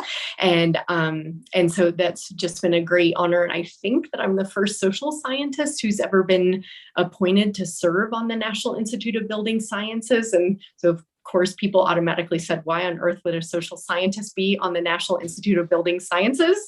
And I think one of the answers to that is because so much of our infrastructure is at risk to hazards and disasters right now, and that's what I study.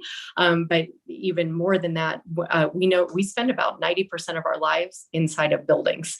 And so where human beings are at is inside of buildings. What do social scientists care about? Human beings. And so there's a real intersection there.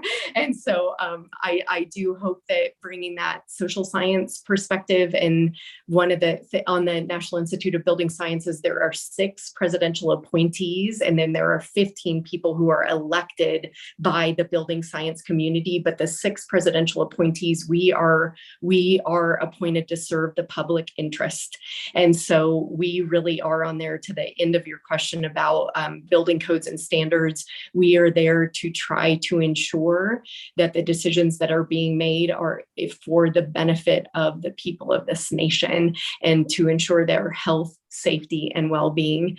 And so every time when I'm on a meeting and on an email, what is on my, sitting on my shoulder is that idea that we really are there to serve the public interest, and to make sure that whether we're talking about single family homes, businesses, or schools, that we are there to make sure that the buildings where people live out their lives, that they are built to a standard that allows people to survive in the most extreme moments of their lives. And so that's what I'm bringing to the NIBS, I hope, and I'm really honored to have the chance to serve.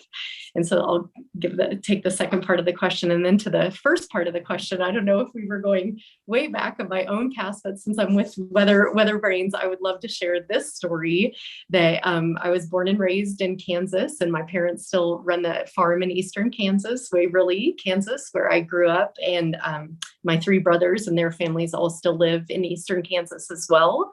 And one of my earliest memories was actually always in the summertime and springtime of those tornado warnings going off. And we used to have this cellar outside of my parents' house. And when I was 7 or 8 years old, there was a really severe tornado outbreak in Kansas, and we took shelter in the tornado cellar, like we oftentimes did during that time of year. And one of my most vivid memories was coming out of that shelter, and the phone was ringing in our house, and it was my uncle was calling my parents to tell them that my grandparents' house had been hit by a tornado. And it really is one of the most vivid memories of my childhood. And fortunately, both my grandparents survived. It really was quite a miracle that they survived. My grandpa used to say that they just sat down on the couch, and they saw the tornado coming, and they didn't have anywhere to go. They didn't have a cellar. They didn't have a basement. It was this little farmhouse in outside of Burlington, Kansas. And then they just sat down on the couch and they held hands. And the tornado ended up, it destroyed their barn and some of their outbuildings, and the house sustained quite a bit of damage, but the house stayed intact, and my grandparents survived. But I suppose that sort of planted the seeds for being interested in the study of disaster, because I remember that being one of the scariest moments of my childhood. But then I also remember that my parents, as soon as it was safe to go there, we drove over to my grandparents' house. That was about 30 minutes away from our farm in Kansas. And one of the other first things I remember, besides the fear, was that all the people showing up, that the family was there and the neighbors were there, and all these hedge trees had been ripped out. And immediately people were there. They were picking up the debris. They were clearing the down trees and so forth. And that I would later learn 2 decades later, that's one of the most enduring lessons of disaster too, that despite the fact that people think that disasters bring out the worst in people, that actually disasters bring out the best in people. And that's why the earliest disaster researchers, they actually gave this a name. They called it the altruistic community, or the therapeutic community, because they were trying to capture this, what happens when people come together in the immediate aftermath of disaster to serve one another. And I always say that people, rather than stealing the shirt off of somebody else's back, they would much rather take the shirt off their back and give it to you.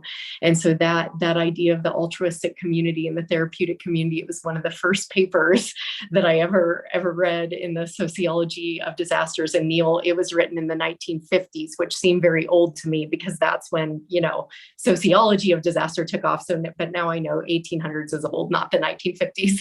But that was one of our earliest papers, and was really naming this. And that's what I always say, disasters, they do reveal the fissures and the fractures in our society. They do that, but they also give us a chance to see when we can be at our best. And so one of my forever questions is, how do we harness that altruistic community, and how do we keep that going much longer than just the immediate response phase? How can we carry that all the way through the long recovery that follows, when oftentimes the attention fades, but people still need that altruistic or that therapeutic community response? And thank you for those questions. I appreciate you sharing all of that. Thank you. I saw that you're asking for a screen share permission, Camden. Is that for now, or is that for what you're going to chat about in just a second? That was okay. Later. All right, good. I didn't know if you had something like, all right, speaking of the altruistic community, here's this great picture. I mean, I have the exact picture in my mind of what you're talking about, because one of my favorite things about storm chasing is experiencing the communities that are around the hazard, and what they're doing before the event is just as fascinating as what happens after the event. And Kansas is actually one of my favorite places to go. And I remember really vividly, the last time I got to go on a sort of extended chase excursion was 2016. And there was a tornado just in a community that's sort of north and east of Liberal. And we had seen it, like it was just pretty bad signature on radar. You knew stuff had been hit, and we needed to go that way to get to where we were staying that night. And we passed by a farmhouse that had been hit, and it had maybe been 30 minutes. And there were probably 40 people. I mean, you would have thought that was the county fair. And it was just immediate, and everyone was there taking stuff out, moving stuff around, putting boards up in places, and it's an incredible thing to witness. And there will be no time that you'll feel more connected to humanity than when you go through something like that. I know, Rick, we think about this all the time here in Oklahoma. It was one of the hardest things for me to leave, actually. I was here as a graduate student, and then I went to Washington, D.C. for a number of years. And the hardest part of living there to me was that there was no sense of community. I'd gone from a place where I literally had gone through that, where there was a tornado, and I went to my church, which was the crisis center, and worked with survivors and, did all of that and had that community. and was a part of the fabric of here, and part of its healing, and you really get connected to it. And then I lived in a place where there's no sense of community at all. It's all very transient. And it's just, it was very, wonderful to come back to a place like this. People think, why would you live in a place that experiences disaster? And sometimes that's actually the best place to live as a community, because you need each other. The atmosphere offers the opportunity for people to pour into each other's lives. And that's an important thing too, to remember our shared humanity and to come together around it. So thank you, Lori, for all of that. And I want to turn to Bill now and see, I know that we have really gone, Lori, you've been so generous with your time, and we have a little bit of show here to go. I just realized what time it was. So Bill, I think I ought to hand the reins back to you.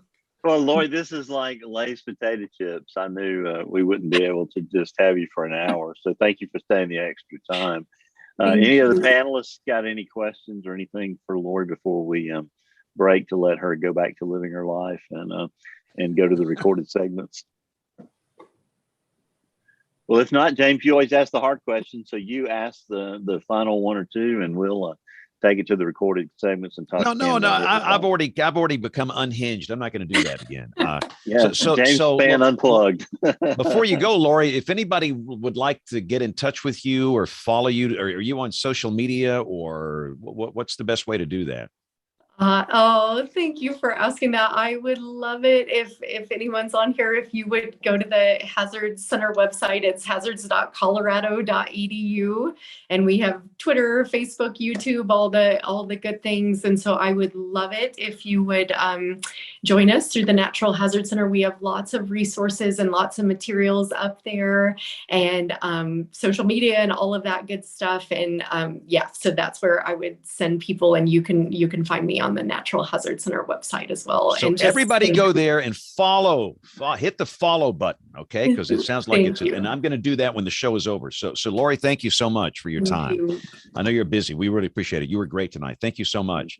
Thank you. We have to take a quick break here. And let me just say that Tony Rice does not have a report tonight. And Tony does a great job with his astronomy report every week. It's great to hear him, but he could not do one this week. But Jen does have This Week in Tornado History. We're going to come back with more from Camden. We'll do the weather roundup. We'll do picks of the week and much more as WeatherBrains rolls along. This Week in Tornado History. A high-end EF1 twister hit Fort Stewart, Georgia during the afternoon of February 3rd, 2016. The survey performed by the National Weather Service in Charleston, South Carolina, found maximum winds to be between 105 and 110 miles per hour. The tornado developed near Gate 7 at the Fort Stewart complex. It moved to the northeast at 35 miles per hour through the center of the base and dissipated near Highway 144. The most significant damage was noted at the Taylors Creek Golf Course and then stretched east and northeasterly through a neighborhood and then over toward Diamond Elementary School. Several large pine trees were uprooted or snapped. Approximately 6 to 10 homes were heavily damaged in the neighborhood due to large trees falling on them. 3 cars were moved about 20 feet in the parking lot of the elementary school, and the gym had roof damage. In all, 42 homes, 8 Fort Stewart unit facilities, and 150 to 200 vehicles sustained some degree of damage. There were no fatalities and no injuries reported. Get hooked on more tornado history at tornadotalk.com. Calling all weather enthusiasts. Join the American Meteorological Society by becoming a member of the band at amsweatherband.org. As an AMS Weatherband member, you'll get to go behind the scenes with the scientists of the American Meteorological Society, whose members have been at the forefront of weather, water, and climate research for over 100 years. You'll learn about the very latest research from the scientists who are actually doing it. What's more, you'll become a part of a passionate online community of weather enthusiasts, get access to exclusive videos, webinars, and other fun content, and support the science you love. Learn more and join the band today at amsweatherband.org. I have to do that at least once per show. Sorry, James. I was trying to be respectful over here, but we have to thank the AMS for their support of the show. And I have another sponsor notice coming up next week. We're getting all that finalized right now. But we're very excited to have Camden Walker with us tonight. Camden, you were a great panelist here, asked some great questions, but you've got a really cool new app that you want to tell us about. So tell us what makes yours different. Well, I'm using augmented reality, and for the first time in a weather app, forecast assurance, basically helping people plan more confidently around the weather, knowing when it's a high confidence forecast or a high level of forecast assurance, and when they should wait to make hard plans when it's a low, medium forecast assurance level. So let me, while I'm talking about this, let me start showing you all some of the items here. And I think, is this moving for you? I don't use Zoom too often, but this walks you through it. I want to eventually save lives by presenting all this information in a quick, understandable way.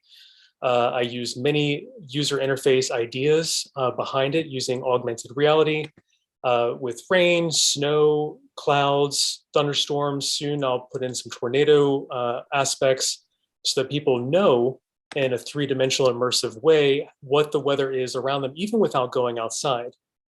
So let's see if I can also show you are you able to see my entire screen when I'm clicking around? We see just the vertical strip there. You have the video. All right. So I'm going to share my whole screen. Hopefully I can do that. Let's do.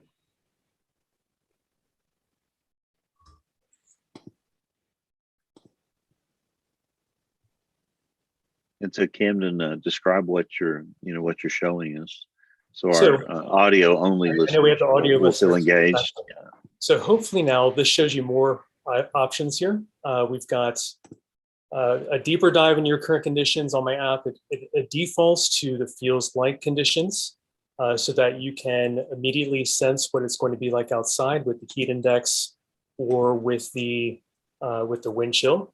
You can do a deeper dive to see everything from precipitation, dew point to temperature.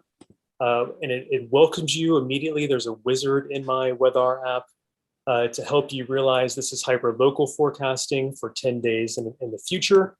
You can get a very basic overview very quickly before you do a deeper dive and before you hit the camera icon in the lower corner right here. Hopefully you can see the cursor.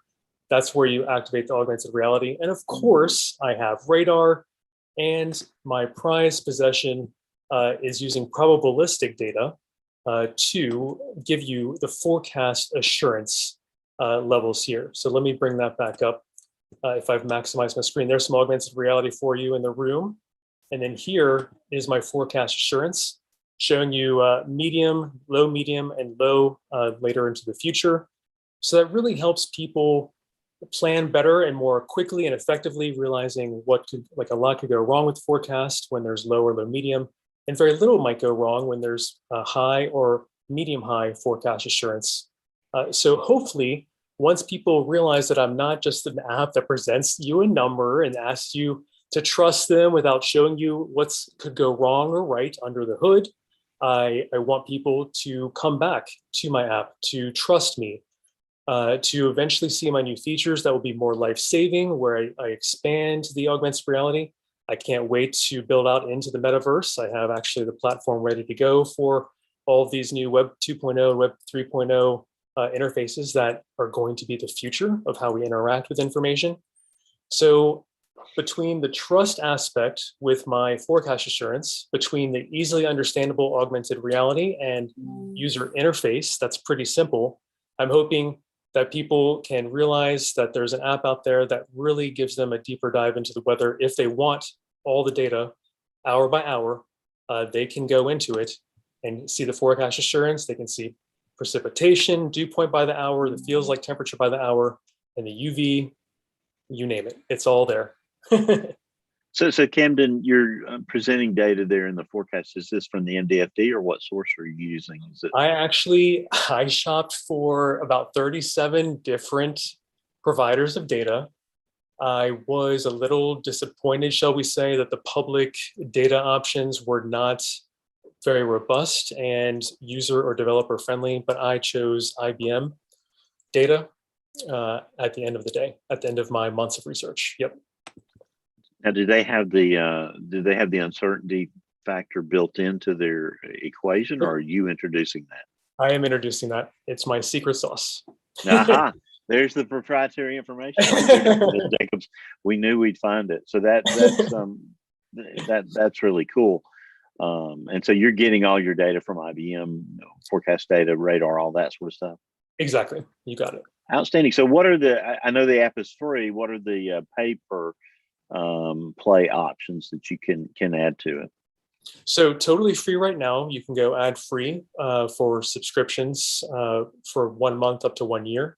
But eventually, as my more expensive features go on board and I want to become a new weather platform for wearable devices and for the metaverse, and eventually even get, hey, James Spann, I would love him. We would do a content sharing agreement. We've become the Spotify of weather, the YouTube of weather, and really just to have all the local media be delivered to people based on their location services. I think that's very important to be a content delivery service to help people understand the weather faster and eventually save their lives. Yeah.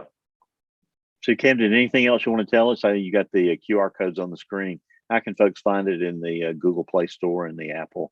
Yep, communications.app/Android will take you directly on your Android device, or you can scan your Android device on that QR code.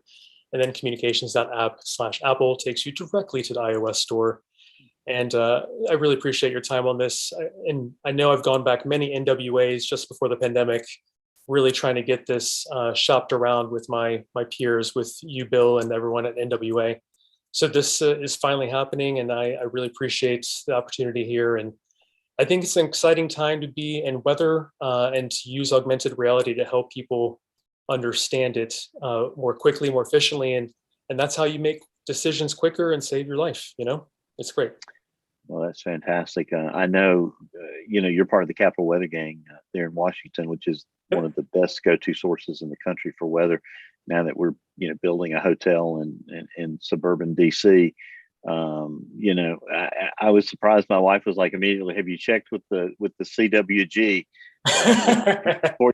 before you start heading up to Washington? What else is going on with you guys these days, Ken? So we have, I think, as I put on my CWG hats, we're like doing more and more global coverage, national coverage. I think Matt Capucci went up to Massachusetts to cover the blizzard there. So we're branching out. We've got Kasha Patel now, really doing an amazing job on deeper dive research with seasonal variability of COVID-19, and she's fantastic at social media.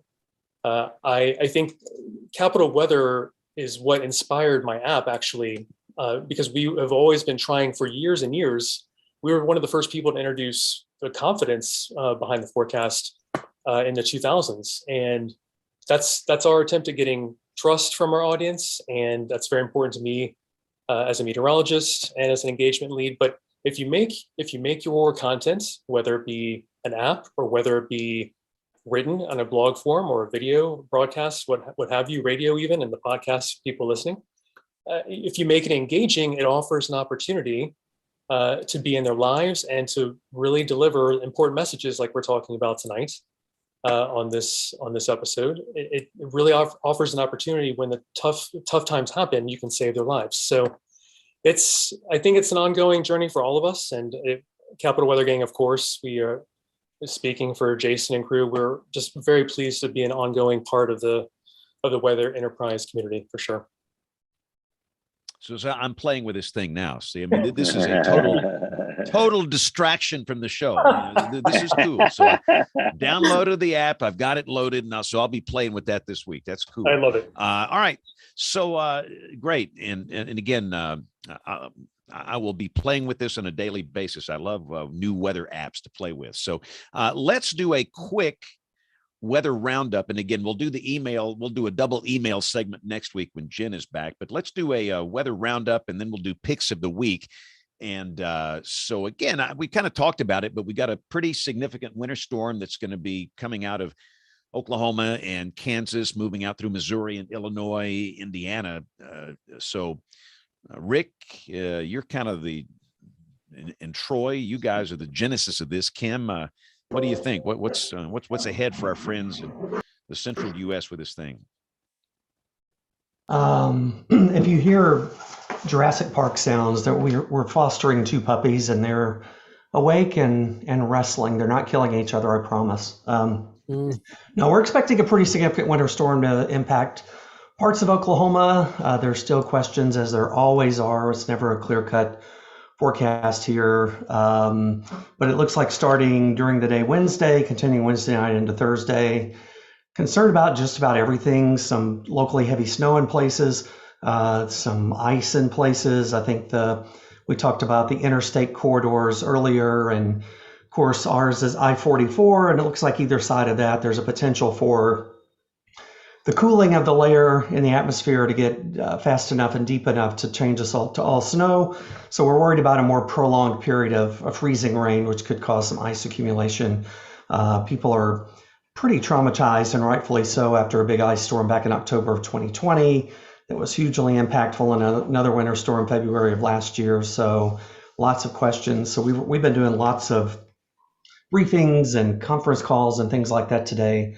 That'll continue tomorrow. But yeah, we're gearing up for a pretty significant storm. And no matter how much snow or ice you get, wind chills are going to be in some places 10 to 20 below zero range by Thursday. So not looking forward to it. Like some pretty good ice, maybe south eastern Missouri and northeast Arkansas, north of Memphis, up toward Paducah. Like they really need it in Paducah, but right. Yeah, Pat Spoden was talking, James, about that big winter storm several years ago being what they thought was their worst event ever till the December tornadoes. And if the GFS, this afternoon verifies, there could be 1/2 to 1 inch of ice in some places in Kentucky. Yeah, that's just not good. But again, that's why Jen is not here on the show. And Troy, again, you've said this before, but you're not going to have a repeat performance of last year with this. Just a little sleet, a little freezing rain, maybe. Yeah, just on the sort of the tail end of the whole thing. And I'm really happy tonight. I've been distracted watching what's happening down here. We're over 4 inches of rain now at Bergstrom for the day at Austin Bergstrom International Airport, 4.13, Camp Mabry, 1.78. It's coincidental, a couple of things. Number one, we were 2.5 inches below average for the month rainfall wise at both locations up to midnight last night. So we've made that up out at Bergstrom and more, not quite at Camp Mabry. And I will leave you, James, with a historic weather fact for Austin. January 31st, 1949, the coldest temperatures ever recorded in Austin would come back in 1949 with 5 below at Bergstrom Air Force Base and 2 below at Robert Miller Airport at the time. So this is sort of a red letter day for us, but it does not tell us anything about what's going to happen later in the week. And I think that'll be a glancing blow. Again, like you said, James, probably a little freezing rain or sleet. Now, Troy, were you on TV back then when those records were set? I was. In fact, that evening in 1949, I think I saw you on television back then. Boom. Turn that one back around. Yeah. That's the way to do it. That is the way to do it. You nailed it. So it'll be interesting to watch this unfold. Camden up in D.C., I guess this will kind of stay far north of you, right? This more Cleveland and Buffalo. Yeah. It's looking mainly like rain. I am worried about some of the sheltered valleys, or maybe having a little bit of freezing rain for a moment, but we need another day to watch that. Yeah. Yep, absolutely. All right, well, let's go to Picks of the Week. And I'm seeing it. Is Laurie still here, Kim? Is she still on the show with us? I see some chit-chat here. She's hanging out in the background. I don't think she's in a place where she's able to chime back in, but she did send me some Picks of the Week so I can represent her. Okay, well, cool. So we will get her pick from you here in just a moment. But let's do Picks of the Week here. The show is running a little long, but it's been a good show this week. These are picks involving weather, something related to weather, hardware, software, websites, whatever. So let's go to Troy. Yeah, I have my one of my favorites that I like, and I think everyone here on the show has seen it before, but link through Daryl Hertzman's site at the Iowa Environmental Mesonet to something that the folks around the corner and down the hall from Rick Smith prepare down at SPC, and that's the STATIJ pill product, which is the injury and killer tornado report that they do on an annual. They do it for an annual basis, but it's updated quite frequently. And I went back and found 1,300 versions of that through Daryl's site. And actually, you can see some of those prepared back to 1983. If you go back to that link. So these are really good products. It gives us some of the statistics. Jen would be happy that I'm mentioning this, because it's just really a cool product. If you've never seen it before, it takes a little figuring out, but good product. Awesome. And again, all of these will be up on the website, weatherbrains.com. My pick of the week, it's some of the boston.com photos of the blizzard and the aftermath this past weekend. They typically do a great job with photographs, and the link will be up on weatherbrains.com. Dr. Jacobs, what do you got for us this week? So my pick of the week is ECMWF deciding to go open with a ton of data. So a bunch of new fields, bunch of new time steps, all sorts of cool stuff that they've been, of course, calculating forever. Is now you can go to their website and get it, download it, plot it. What would play into that decision? Yeah, that's Neil? what I would ask. What prompted that? Yeah. I think we sort of threw the gauntlet down here in the U.S. by providing a lot of free and open information. And over the last several years, I think they realized that was driving a lot of innovation and research in our direction. And I don't think they just didn't want to get left out. They didn't want to get shown up by the U.S. Wow. Okay, well, good deal. That's awesome. The more data, the better. So let's see. Rick Smith, what's your pick of the week? Well, lots to talk about: winter weather, snow, ice forecast. There's a site that a lot of people may not realize. Each National Weather Service WFO has a winter weather forecast portion of their webpage where you can get the probabilistic snow forecast, probabilistic ice accumulation forecast. So this will give you the kind of the worst case scenario, the best case scenario. Also break it down by cities, the percentage of what's the likelihood that you're going to get 4 inches or more of snow. Lots of good probabilistic information there.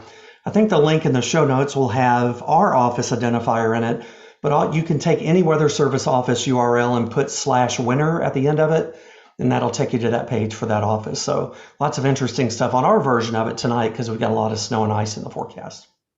But very timely pick. That's a great pick, Rick. So thank you. Okay, Kim, so let's get your pick, and we'll get Laurie's pick from you. Sure. So my pick is along the theme of there's not such a thing as a natural disaster. And I'm looking squarely at Texas with the cold that was coming in this week. It was natural to wonder, how is Texas infrastructure doing? And so I found a great article from December that was looking ahead at the winter and, just kind of visiting on how is it that disaster was produced in Texas, and have we done everything that needs to be done to shore up that infrastructure? The answer is no. And it won't take an event that was as extraordinary as last Valentine's Day weekend to do the same kind of thing again in Texas, because the infrastructure itself is so vulnerable. Those problems haven't been addressed. So I do look on this event with some degree of anxiety. It's not looking like it's going to be what last year was, but any strain on the system is unwelcome in Texas. So I offered to Troy, if he needs to escape, you just got your books back on your shelf after replacing everything. But well, Kim, I was actually on a panel at the University of Texas back in the fall that was sponsored, and one of the engineers at the University of Texas who had looked at all this, I'm sitting there on this panel, and I turned around and I said, we've had this discussion. Has anything really been done? And he said, no, not really. He says it is political bark and no bite. And and he said things are just about as bad as they were. Yeah. And Kim, I think the term books back on the shelf is a relative term, because it looks like there are more still stacked on the floor than there are on the shelves. Well, they're behind. To be fair, there was a little bit of that existed before the disaster too. Oh no, that absolutely. Yep. Restoring order, it has a relative meaning in all of our lives. No, I agree, and it just takes a while. So that is my personal pick. Is there is no such thing as a natural disaster. Hi, Texas. And I will share Lori's picks. She has a number of links that she's going to share with everybody. If you were interested in the different kinds of things that we were talking about tonight, from the Hazard Center to Lori's publications, the Converge Project, Social Science Extreme Events Research Network, you can look at a map and see where social scientists in this network are. So if you're interested in collaborating with somebody, you can look and see if there's someone close. You can also search and see if there are people who study a particular kind of hazard you're interested in. There's all kinds of different ways you can find people, and that will promote, just this interdisciplinary work that she's so excited by and leading.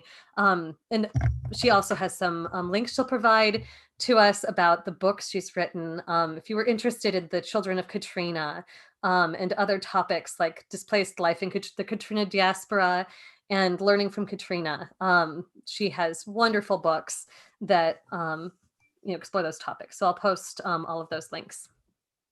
Outstanding. Thanks, Kim. All right, Camden, what, of course, I guess you could make your pick of the week, your app, but is there another pick of the week that you'd like to share? I've been in marketing mode, so I haven't read my usual listing of things, but I'll catch up soon. I promise next time I'll be better ready. So shameless marketing for capitalweathergang.com, and you can go to weath.ar, weath.ar, to see more about what I'm doing. And this has been amazing, and you all can give me your opinion on anything. I listen to you all, and your opinion means the most. So thank you. Yeah. So I will be playing with that app all week long. Love new weather apps. All right, Bill Murray, go. What you got? Get your finger on the foghorn there, James. Give me the foghorn. Oh yeah, I knew somebody would come up with. Got to keep that thing in good shape, tested and ready to go. James, next week. The weekly foghorn test. That's right. That's what you get here on WeatherBrains. Dr. Candace Boyd will join us next week. Really look forward to that on Monday the 7th. We got a Valentine's show on the 14th. Mike Bettis and his wife, Allison Chinchart, will join us, and we'll talk all about how we fit weather into our married and family lives. So that's just a fraction of the great shows that are coming up, James. Christina Crow, Bill Hook, Bob Henson, Chance Hayes, Roger Hill, Will Hathaway, a great panel on the 28th about sexual harassment in the workplace. It's just, we're full out through early April, and looking forward to all these great upcoming shows. It's going to be great. So thanks, Bill, for your work and getting all these guests lined up. But listen, we got to run. So here's the deal. If you, Aubrey. Oh, Lord. I know I'm in it out. Your camera. The show. That's what you get for gloating. It's like she's been so quiet the whole show. She's just like. I know I'm in it out because there's a lot of stuff going on back here. All right, really quick. My pick is from the World Meteorological Organization. They did put up a post today, and I had it, but I was in the middle of writing a post about the longest lightning strike and then the longest duration lightning strike. So the longest distance is from across the southern US, and that was 477 miles, and the longest duration was 17 seconds over Uruguay and Argentina. I saw that. We need to discuss that later. I'm very curious about how they get that data. But if it's from the WMO, I guess it's got to be official. So that's cool. So how was the pot roast? You've been eating all night, haven't you? No, it was just the first 2 minutes. No, I feel to share bad. your recipe, Audrey, so we can all try the WeatherBrains pot roast. No, that I'll bring it to clearly NWA if we ever know where it's going to be. Sorry, too that soon. needs to be discussed at some point. So, there's no doubt that's the show title. So, how is the pot roast? I mean, that's the show title. So, listen, if you want to get in touch with us, the email address here, it's email@weatherbrains.com. Jen will be back next week. We'll do a double email segment. But all of the show notes from tonight, picks of the week, everything we've talked about, weatherbrains.com. We are typically here every Monday night at 8 o'clock Eastern, 7 o'clock Central. And a lot of folks watch us over at live.bigbrainsmedia.com. But we know most of you listen. But however you watch or listen, we thank you. And again, we'll see y'all next week. Thank you all for watching. Have a great week, and God bless. Bye-bye. Great show, Kim. Sorry. Thank you, Oh, Kim. Good night, everybody. Oh, it's Yep. fine. It's Thanks, fine. everybody. Boogered that up real bad. Bye, No. guys. Bye, everybody. Bill, we did a good job making this one short. Yeah, we really did. I mean, He was like, "Oh golly. man, I thought Lori would have to duck out early," and he was like, "Oh yeah, I would appreciate this one being short. I've got a lot to do, and look how we did. I'm